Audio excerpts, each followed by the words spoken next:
Friends, brother, भाई बंधु, आइए आज हम लोग क्लास 12 के डिफ्रेंसिएशन चैप्टर को पढ़ने वाले हैं और हम लोग बुक फॉलो करेंगे RS अग्रवाल। ठीक है, चलिए अब देखिए हम लोग जो डिफ्रेंसिएशन शुरू करेंगे वो ट्रिगोनोमेट्रिक रेशियोज का करेंगे। ट्रिगोनोमेट्रिक रेशियोज क्या है? sin x, cos x, tan x, cot x, sec x, cot x, cosec x, है ना। उससे पहले एक वेरिएबल का भी देखेंगे, कुछ फंक्शन का करेंगे। ये सारे फंक्शन है, ट्रिगोनोमेट्रिक के फंक्शन है और जो एक्स वेरिएबल है ये भी फंक्शन होगा। ठीक है, तो हम लोग जो डिफरेंशिएशन करेंगे बच्चों, वो किसका करेंगे? वो करेंगे डेरिवेशन जो होता है वो फंक्शन से क्या आता है। ठीक है, तो हम लोग क्या लिख रहे वाले हैं? डेरिवेशन या डेरिवेटिव्स ऑफ फंक्शन, DERIVATIVS। ठीक है, डेरिवेटिव्स ऑफ फंक्शंस, FUNCDIOS। ठीक है, तो डेरिवेटिव्स और डिफरेंशिएशन में क्या फ़र्क है? तो जो हम लोग एक्शन कर रहे हैं वो डिफरेंशिएशन है। ये ग्रामर में चल रहा है कि इंग्लिश में छोड़ी होती है डेरिवेटिव्स, तो जो बन के आएगा, जो हमें रिजल्ट आएगा वो डेरिवेटिव्स होंगे। ठीक है, फंक्शन क्यों बोला जा रहा है इस बात को समझिए, है ना। देखिए अच्छा पहले ये देखिए, जैसे पहले ये समझ लीजिए कि हम लोग किसका डेरिवेशन करने वाले हैं। ठीक है, चलिए तो सबसे पहला है x to the power n। क्या है? x to the power n। ठीक है, इसका हम लोग डिफरेंशिएशन करेंगे। तो ये क्या है बच्चों? ये x वेरिएबल है और ये इसका पावर है ना। चलिए तो हम लोग इसका डिफरेंशिएशन करते हैं। ठीक, dy dx, ठीक ना। तो जब इसका डेरिवेशन होगा तो ये इसका डेरिवेटिव है।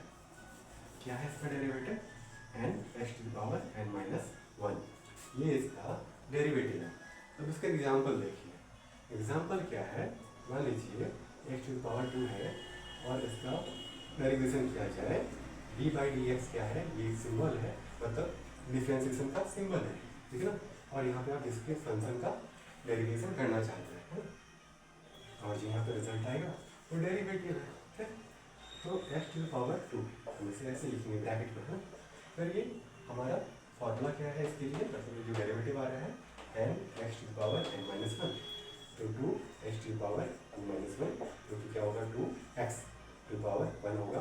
अगर 1 हम पावर में रखें या ना रखें बात बराबर है, जो तो 2x हो गया। ठीक, इतना आपको समझ में आया होगा। ठीक, और नहीं समझ में आया होगा, देखिए आप जब 11th में पढ़ाई कर रहे हो, 12th में पढ़ाई कर रहे हो, तो यहाँ पे क्या है ना, सारी चीज़ बहुत ही कॉम्प्लिकेटेड हो जाती है। ठीक है, तो आपको क्या करना है? बहुत सारी नई चीज़ों को पढ़ के याद रखना है। ठीक है, यहाँ तो हमें बचपन से समझाया जाता है कि जब आप साइंस पढ़ो तो आप इसे समझो, लेकिन क्या होता है ना, आपको बहुत कुछ याद करके भी रखना होता है, ताकि उससे जब आप उसको उन सारी चीज़ों को मिलाओ तब आपको वो चीज़ समझ में आए।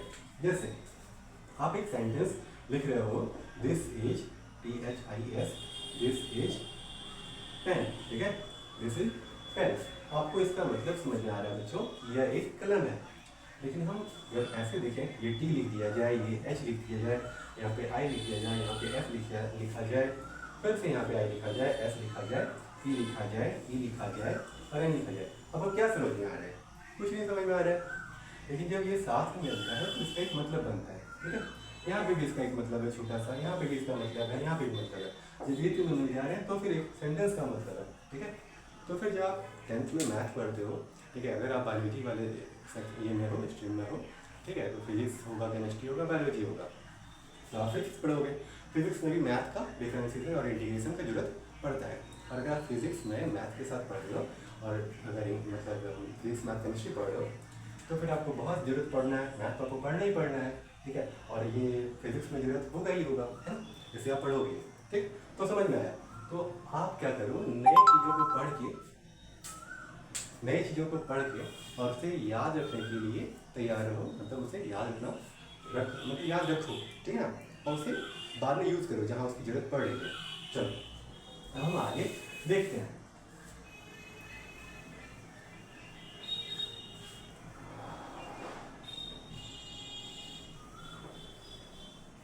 हाँ, अब देखिए आगे क्या है?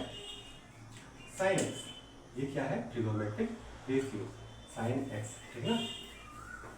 और फिर क्या है? कॉस एक्स, क्या है? cos x, फिर क्या है tan x, ठीक है। फिर है यहाँ पे cot x, sin x, cos x, tan x, sin x tan हो गया, cot sec x और cosec x, ठीक है, cosec x। चलिए, अगर साफ ना दिख रहा हो तो मैं आपको बता दूँ, ये sin है, x अलग है, sin cos cos, x अलग है, tan, यहाँ पे भी x अलग है, cot cot x, sec x, और ये sec x, ठीक है। चलिए, तो इसका डेरिवेटिव क्या होगा बच्चों? इसका डेरिवेटिव होगा डी बाई डी एक्स, जब हम करेंगे तो इसका डेरिवेटिव होगा, सॉरी अरे इसका तो करना है, चलिए इसका डेरिवेटिव होगा साइन एक्स का कॉस एक्स, ठीक है। फिर इसका क्या होगा, हाँ ये आपको बहुत सारे ग्राफ में और उसको बहुत जरूरत पड़ने वाला है, ठीक है, तो आप इसे देखो, ठीक है, और ये बहुत इंपॉर्टेंट चैप्टर है। कॉस एक्स का क्या होगा? कॉस एक्स का होगा माइनस साइन एक्स, ठीक।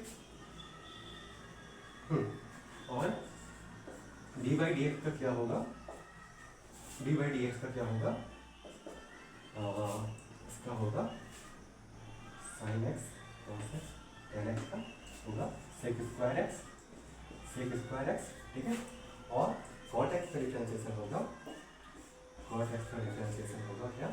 बोलिए, माइनस कॉसेक स्क्वायर एक्स, ये होगा, ठीक। उसके बाद क्या है? D by D X of sec X, ठीक है। इसका हम लोग देखते हैं, इसका होगा सेक एक्स टेन एक्स, क्या होगा बच्चों? सेक एक्स टेन एक्स, और D by D X of किसका? कॉसेक एक्स क्या होगा? सेक एक्स का यहाँ पे सेक एक्स टेन होगा, और कॉसेक एक्स का होगा कॉसेक एक्स कॉट एक्स, क्या होगा? कॉसेक एक्स का कॉसेक एक्स कॉट एक्स, ठीक है। अभी आपको बहुत ही क्लमसी लग रहा होगा, ठीक है, बहुत ही मुश्किल लग रहा होगा, आपको इसको याद रखना, ठीक है।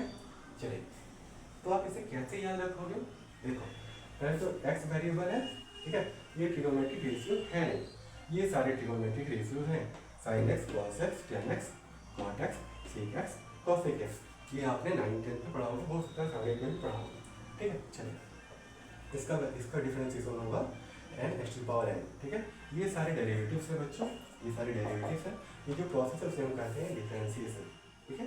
मतलब जो एक्शन परफॉर्म होता है, मतलब जो एक्शन करते हैं वो डिफरेंशिएशन, ठीक है। वो इंग्लिश हो गया, चलिए ग्रामर इंग्लिश हो गया, हाँ। तो ये n x to the power n minus 1 हो गया, साइन एक्स का कॉस एक्स हो गया, कॉस एक्स का माइनस साइन एक्स हो गया, और टेन एक्स का minus sec square x, cot x का minus cosec square x, sec x का सेक एक्स टेन एक्स, और कॉसेक एक्स का minus cosec x cot x. अब देखिए एक चीज़ क्या है, सबसे पहले ये जो साइन एक्स है ना, हम इसे यहाँ लिखेंगे कॉस एक्स कॉट एक्स और कॉसेक एक्स, इसे एक लाइन में रखेंगे, ठीक, सी, ठीक। यहाँ पे माइनस साइन देंगे, ठीक है, यहाँ पे माइनस साइन होगा, है ना, माइनस साइन होगा, तो ये पहली तरह समझ में आ गया, माइनस साइन होगा। साइन एक्स के बाद क्या होता है, जिसे आप इस ये में याद रखो, sine X cos X tan X cot X sec X और कॉसेक एक्स, ठीक है। आपको इसे इस मतलब ऑर्डर में याद रखना है, ठीक है। तो साइन एक्स का डिफरेंशिएशन कॉस एक्स हो गया, कॉस एक्स का डिफरेंशिएशन साइन एक्स हो गया, ये समझ में आया। चलिए, अब क्या देखना है, टेन एक्स का और कॉट एक्स का। तो टेन एक्स का डिफरेंशिएशन क्या होगा? सेक स्क्वायर एक्स, ठीक, और कॉट एक्स का डिफरेंशिएशन होगा क्या? कॉट एक्स का माइनस कॉसेक स्क्वायर एक्स, ठीक है। माइनस यहाँ से आ रहा है, सी में सारे में माइनस रखना है, ठीक है। टेन एक्स का sec square x, cot x का कॉसेक स्क्वायर एक्स, ये सब आपको समझ में आया होगा। चलिए, उसके बाद टेन एक्स का हो गया, सेक स्क्वायर एक्स हो गया। अब क्या देखना है आपको? सेक एक्स, मतलब इस वाले का। चलिए, हम ये देख लेते हैं, सेक एक्स का, ये सेक एक्स है और ये कॉसेक एक्स है। तो सेक एक्स के पहले हम क्या लिखेंगे? सेक एक्स और यहाँ पे लिख देंगे टेन एक्स, दोनों आ गया, ठीक है, सेक और टेन दोनों आ गया। ये आखिरी दोनों वाले हैं। कॉसेक एक्स में क्या होगा? कॉसेक एक्स और कॉट एक्स, ठीक है। यहाँ पे क्या होगा, कॉसेक एक्स और कॉट एक्स। लेकिन क्या होगा बच्चों, क्योंकि ये सी है, ठीक है, तो सी वाले में सारे में आगे में माइनस लिख देंगे। यहाँ पे भी माइनस लिखेंगे और यहाँ पे भी माइनस लिखेंगे और यहाँ पे भी माइनस लिखेंगे। उम्मीद है कि आपको ये याद रहेगा, है ना। चलिए अब क्या होता है बच्चों, ये सारी चीज़ को देखने के बाद एक क्या होगा, ये वन फंक्शन है, ठीक ना। एक फंक्शन है, ये एक फंक्शन है, ये एक फंक्शन है, ऐसा है। मान लीजिए ऐसा हुआ कि दो फंक्शन आ गए, ठीक है। ऐसा हो गया कि x⁻2 sin x, ठीक है, ये एक अलग फंक्शन है, ये एक अलग फंक्शन है, ठीक है। अच्छा, मैं जब आपको बोल रहा हूँ बच्चों कि आप फंक्शन, इसे फंक्शन बोलिए, तो इसे आप फंक्शन क्यों बोल रहे हैं, क्यों बोला जा रहा है ऐसे फंक्शन, ये तो समझिए। आपको ये समझ में आ रहा है कि इसे हम फंक्शन क्यों बोलते हैं। देखिए, जब हम पढ़ते हैं ग्राफ को, ठीक है, जब ग्राफ चैप्टर पढ़ते हैं, लीनियर इक्वेशन, सॉरी हाँ, लीनियर इक्वेशन या लीनियर इक्वेशन जो भी पढ़ते हैं और क्वाड्रेटिक इक्वेशन पढ़ते हैं, तो बचपन से लिखते आ रहे हैं ना, क्या लिखते आ रहे हैं, y=2x + 3, या दो ये कर लेते हैं, y=2x + 5, जो भी लिख रहे हैं, है ना, या फिर ये लिख दो y=x², या फिर ये लिख दो, सॉरी अभी क्वाड्रेटिक इक्वेशन ही देखते हैं। अगर आप पावर 2 दे दोगे तो वो पावर में वो उसे हम क्वाड्रेटिक इक्वेशन कहेंगे, अगर आप पावर 3 दे दोगे तो उसे हम क्यूबिक इक्वेशन करेंगे। लेकिन आप अब 11th-12th में हो तो आप वो पढ़ चुके हैं, तो आपको कोई प्रॉब्लम नहीं होनी चाहिए, और क्योंकि क्वाड्रेटिक इक्वेशन चैप्टर 10th में है, ठीक है। चलिए, तो हम इसको स्क्वायर भी लिख देते हैं, है ना, और इसे हम x⁴ भी लिख देते हैं, है ना, कोई दिक्कत तो है नहीं। अब जब हम इसका ग्राफ बनाते हैं, मान लीजिए 2x, ठीक है, इससे पहले एक लिए लिखते हैं y=x। तो आप बचपन बनाते थे एक ग्राफ, है ना बच्चों। देखिए, आप एक ग्राफ बनाते थे y=x का, कि आप x के वैल्यू को यहाँ पे पुट करते थे और आपको यहाँ पे y मिलता था। तो अगर आप यहाँ पे x का वैल्यू 0 पुट करोगे, x0, तो y का वैल्यू क्या हो जाएगा। अगर हम यहाँ पे x के वैल्यू की जगह 0 पुट कर देते हैं तो y का वैल्यू तो बस अपने आप 0 बन जाएगा। हम यहाँ पे लिखेंगे y=0। अगर x का वैल्यू यहाँ पे हम 1 पुट करेंगे, यहाँ पे x की जगह 1 पुट करेंगे तो y का वैल्यू 1 हो जाएगा। तो ये 1 पुट किए और ये 1 हो गया, ठीक। अगर हम 2 पुट करेंगे तो y का वैल्यू 2 हो जाएगा, -1 पुट करेंगे तो -1 होगा, -2 पुट करेंगे तो -2 होगा। ये समझ में आया। तो यहाँ पे क्या है, 0 0, यहाँ पे 1 1, तो यहाँ पे हो जाएगा 1 और 1, यहाँ पे 2 और 2, यहाँ पे -1 और -1, और यहाँ पे -2 और -2। अब ये ग्राफ हम ऐसे बना लिए, ये बन गया ग्राफ, ठीक है। तो ये क्या है बच्चों, ये जो y है, ये जो y है, इसे हम कह सकते हैं f(x), ठीक है। इसे हम कह सकते हैं, इस y को कह सकते हैं f(x). ये आपने 10th में पढ़ा है। अगर आप चैप्टर को, लीनियर इक्वेशन को या क्वाड्रेटिक इक्वेशन को चैप्टर पढ़ाने से, मतलब सॉरी क्वेश्चन बनाने से पहले अगर आप पढ़े होंगे उसकी थ्योरी को, तो आप इसे लिखा हुआ देखोगे कि y को हम f(x) बोल सकते हैं, ठीक है। मतलब कि फंक्शन ऑफ x, मतलब अगर हम x में कुछ पुट कर रहे हैं तो वो उसका फंक्शन है, मतलब उसका अच्छा, आप फंक्शन का मतलब ये समझो। अच्छा, इससे पहले एक और ग्राफ देख लो। यहाँ पे क्या है, y=2x। मैं एक ग्राफ बनाता हूँ y=2x। ये सारे जो है ये डिफरेंशिएशन के नहीं है, ये मैं आपको बता रहा हूँ कि हम फंक्शन क्यों बोलते हैं, ठीक है। इन सारों को फंक्शन क्यों बोलेंगे, ये सारी जो चीज़ें हैं इन्हें हम फंक्शन क्यों बोलेंगे, है ना। तो y=2x है। अब चलिए हम एक देखते हैं कि यहाँ पे क्या है, ये क्या है। आप परेशान मत होना, इसे आप समझना चाहो तो समझो। ये जो सारे ग्राफ बताए जा रहे हैं आप समझना समझो, नहीं समझना मत समझो। अगर आप परेशान हो रहे हो तो थोड़ा सा पार्ट स्किप कर देना, ठीक है। चलो, लेकिन समझ में आ जाएगा तो बहुत अच्छा बात है, और समझ जाना चाहिए आप, है ना। यहाँ पे क्या है, y=2x। तो आप क्या पुट करो यहाँ पे 2x और यहाँ पे मिलेगा y। तो यहाँ पे मान लो x पुट करते हैं यहाँ पे, तो हमें y क्या मिलता है, y मिलेगा हमें 0। तो क्योंकि 2 × 0 क्या होता है 0, तो 2 × 0 क्या होता है 0। अगर हम 1 पुट करते हैं, अगर हम यहाँ x की जगह 1 पुट करते हैं तो ये क्या होगा 2, तो ये 2 हो गया। अगर यहाँ पे 2 पुट करते हैं तो 2 इंटू 2 क्या होगा 4 होगा। हम -1 पुट करते हैं यहाँ पे, x की जगह अगर -1 पुट करते हैं तो क्या होगा -1 इंटू 2 -2 और अगर हम यहाँ पे -2 पुट करते हैं, ठीक है, तो 2 इंटू 2 4 हो गया, 2 इंटू 2 4 हो गया, यहाँ पे माइनस, तो -4, तो -2 यहाँ पे -4, ठीक है। अब आप इसका ग्राफ देखो, ग्राफ कहाँ बनाया जाए, हाँ चलिए यहाँ पे हम ग्राफ बनाते हैं, है ना। यहाँ पे 1 2 3 4 1 2 3 4 1 2 3 4 और 1 2 3 4 1 2 3 4 1 2 3 4 -1 -2 -3 -4 -1 -2 -3 -4 हो गया।